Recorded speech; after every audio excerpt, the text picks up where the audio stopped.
को बाइसेक्ट करते हैं 90 डिग्री पे। तो हम क्या करते हैं, एक रोम्बस बना लेते हैं कि ये मान लीजिए हमारे पास एक रोम्बस हो गया, ठीक है।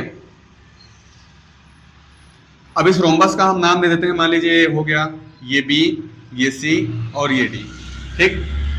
अगर आप रोम्बस के डेफिनेशन जानते होंगे तो उसके अकॉर्डिंग ये बोला जाता है कि जो रोम्बस होता है इसकी हर एक साइड इक्वल होती है। कहने का मतलब ये है कि जो ए बी साइड होगी वो बी सी के इक्वल में होगी, बी सी सी डी के इक्वल में, और सी डी जो है डी ए के इक्वल में।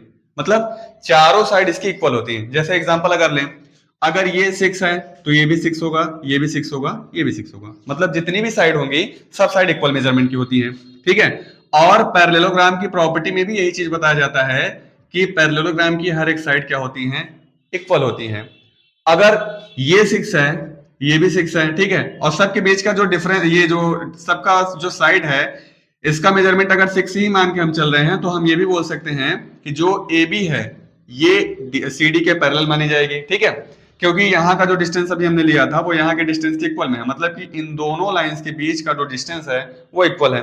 तो हम ये बोल सकते हैं कि जो ए बी होगा वो किसके पैरेलल होगा, सी डी के पैरेलल होगा, और जो AD होगा वो BC के पैरेलल में होगा। यहां पे हम लिख देते हैं अकॉर्डिंग टू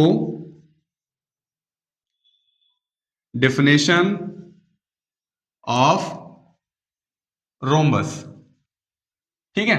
मतलब रोम्बस के डेफिनेशन के अकॉर्डिंग ये कहा जा सकता है कि रोम्बस की हर एक साइड क्या होती हैं, इक्वल होती हैं, और अपोजिट साइड जो होती हैं वो पैरेलल होती हैं।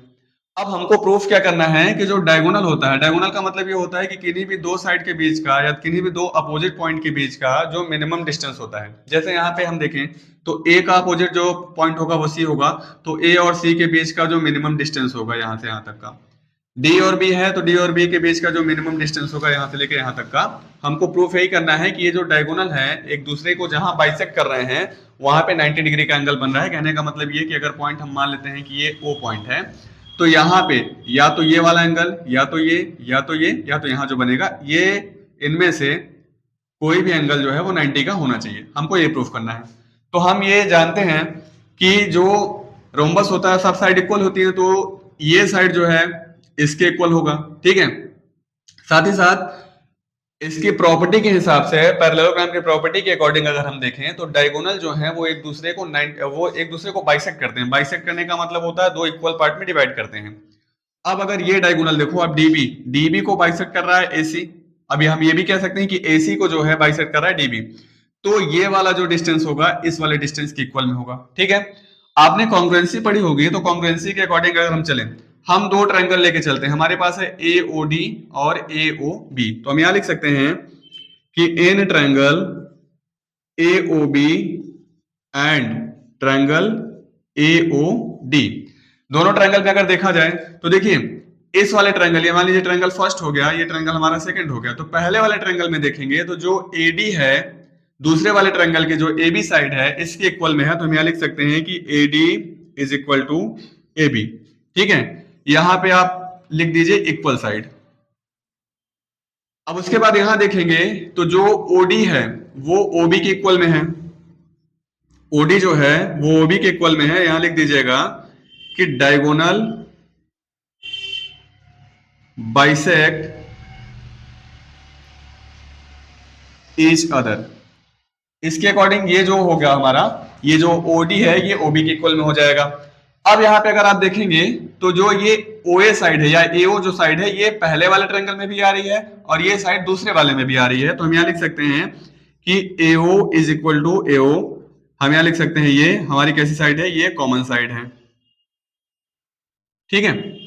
अब कॉमन साइड है तो किसी भी ट्रायंगल को, कोई भी दो ट्रायंगल है उनको कॉन्ग्रुएंस होने के लिए तीन प्रॉपर्टी चाहिए। तो हमारे पास में ये साइड, ये साइड, ये साइड, तीनों प्रॉपर्टी मिल गई। तो हम यहां लिख सकते हैं कि बाई साइड साइड साइड जो ट्रायंगल एओबी है ये हमारा कॉन्ग्रुएंस हो गया ट्रायंगल एओडी के। अब थोड़ा सा यहां आगे देख लीजिए, ठीक है। अब जब ये हो गया तो सीपीसीटी एक रूल होता है ना, उसके हिसाब से जो यहाँ का ट्रायंगल, जो यहाँ का एंगल होगा वो इस वाले एंगल के इक्वल में होगा। तो हम ये कह सकते हैं कि by CPCT angle AOD is equal to angle AO B. ठीक है, ये तो एंगल का, ये एंगल इक्वल आए हैं, अभी प्रूफ नहीं हुआ है। ठीक है, अब ये देख लीजिए, यहां देखिए कि ये जो लाइन है ये डीओबी, तो हम यहां लिख सकते हैं डीओबी इज अ लाइन। और कोई भी लाइन पे जो एंगल बनता है वो हमेशा 180 डिग्री का बनता है। लाइन्स एंड एंगल्स में आपने पढ़ा होगा, तो वहां पे लीनियर पेयर का नाम आया होगा, तो उसी के अकॉर्डिंग चलना है हमको। तो यहां पे हम लिख सकते हैं कि angle AOB plus angle AOD is equal to 180 degree. ठीक है, मतलब कहने का कि ये एक लाइन है और इस पे जो है यहाँ पे एंगल बन रहा है, तो ये वाला एंगल और इस वाले एंगल का जो मेजरमेंट होता है वो 180 के इक्वल में होता है। तो यहाँ पे हम लिख देंगे यहाँ पे कि लीनियर पेयर। ठीक है, अब अभी थोड़ी देर पहले आपने यहाँ पे प्रूफ किया है कि AOD is equal to AB होता है, तो जहां पे AOB है वहां पे हम AOD लिख सकते हैं। तो यहाँ पे हो जाएगा AOD प्लस ये AOD पहले से ही है, तो हम लिख देंगे angle AOD is equal to 180 degree. ठीक है, दो बार AOD आ गया तो हम लिख सकते हैं 2 angle AOD is equal to 180 degree, और 2 से 2 हो जाएगा कैंसिल, तो यहाँ का 90 डिग्री, तो ये हो जाएगा angle AOD is equal to 90 degree. ठीक है, एंगल AOD का मतलब 90 डिग्री का मतलब ये है कि AOD ये वाला जो एंगल है वो हमने 90 डिग्री प्रूफ कर दिया। तो हमारा ये जो क्वेश्चन है जो बोल रहा था कि रोम्बस जो है इसके जो डायगोनल होते हैं एक दूसरे को 90 पे बाइसेक्ट कर रहे हैं, कोई भी एक एंगल अगर हमने 90 ला दिया तो ये हमारा क्वेश्चन जो है प्रूफ हो गया। सो यहाँ पे हम लिख सकते हैं कि हैंस प्रूव्ड।